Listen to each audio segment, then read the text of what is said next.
Hi, welcome to Fables with Francine.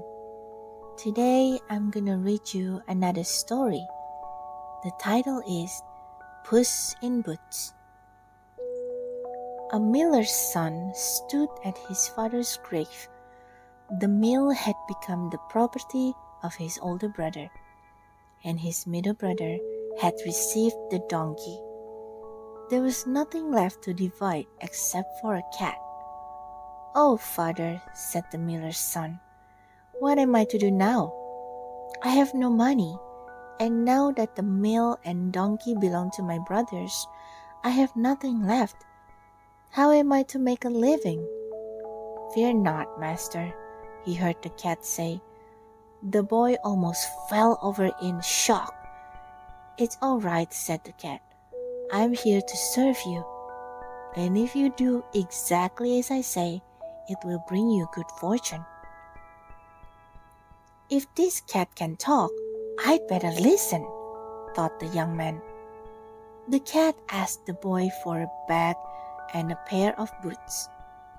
His father still had a pair he could use, and there were plenty of bags of flour in the barn.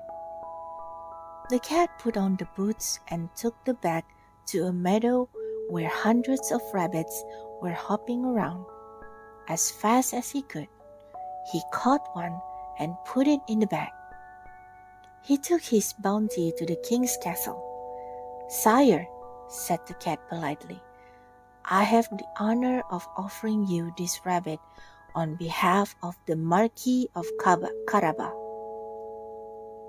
He had come up with the name on the spot. The king was pleasantly surprised. The next time, the cat caught a turkey and brought it to the king. For 3 months, the cat brought various catches, from free-range chickens to fresh fish. One day, the king and his beautiful daughter were to take a carriage ride through the countryside. That was exactly what the cat had hoped for. "Master," said the cat, "if you do exactly as I say, I will make you a wealthy man. All you have to do is take a bath in the river." Meanwhile, the cat had visited all the farmers in the area. He asked them to tell the king that the land belonged to the Marquis of Caraba. As a thank you, he would reward them generously.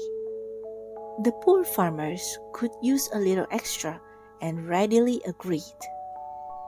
As the carriage approached the river, the cat jumped onto the road and shouted, "Help! The Marquis of Caraba is drowning!" The king recognized the cat from the Marquis of Caraba and didn't hesitate to help him. The cat told the king that bandits had stolen the Marquis's clothes. The king then had the finest clothes brought from his wardrobe. In the king's clothing, the miller's son looked very handsome. The princess immediately found him very charming, and the feeling was mutual. The Marquis got into the carriage.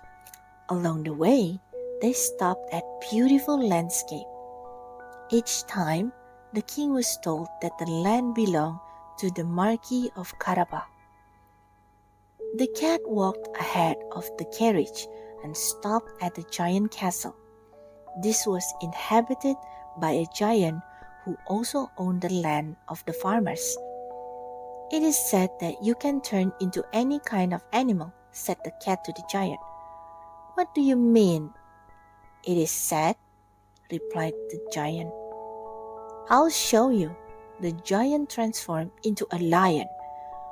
"Wow!" exclaimed the cat. "That's the most amazing thing I've ever seen. But it certainly wouldn't be possible to transform into a small animal, given your large figure, would it?" The giant felt challenged and transformed into a mouse. The cat did not hesitate to catch the mouse and do what cats do with mice. "Welcome to the castle of the Marquis of Caraba," said the cat when the carriage arrived at the giant's palace.